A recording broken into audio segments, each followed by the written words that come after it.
నేను ఎప్పుడూ తిరుగుతున్నప్పుడు ఆటో వెనకాల ఉన్న మీరు ఏదైతే రాస్తారో చదువుతా ఉంటా. ఒక కొటేషన్ నాకు బాగా నచ్చింది.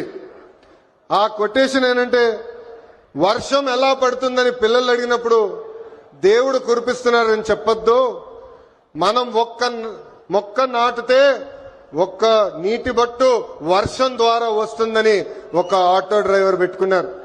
అంటే ప్రకృతి పట్ల మనకున్న బాధ్యత ఆ ఆటో డ్రైవర్ ఈరోజు సమాజానికి నేర్పిస్తున్నారు. ఇంకొక ఆటో డ్రైవర్ కొటేషన్ చూసా, అందరూ బాగుండాలి, దాంట్లో నేను కూడా బాగుండాలని చెప్పారు. మూడో కొటేషన్, జరా భద్రం భయ్యా, మనందరం చల్లగా ఇంటికి వెళ్ళాలి.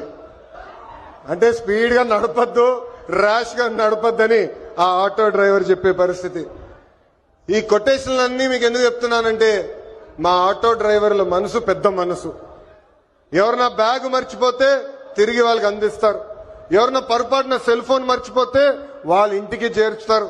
అంతేకాదు, విలువైన వస్త్రాలు దొరికితే ఏకంగా మా పోలీస్ సోదరులు దగ్గరికెళ్లి డబ్బులో లేని వస్త్రాలు దొరికినాయి, ఇది మీరు జాగ్రత్త వాళ్ళకి చేర్చాలని చెప్పే పెద్ద మనసున్న వ్యక్తులు మా ఆటో డ్రైవర్లు.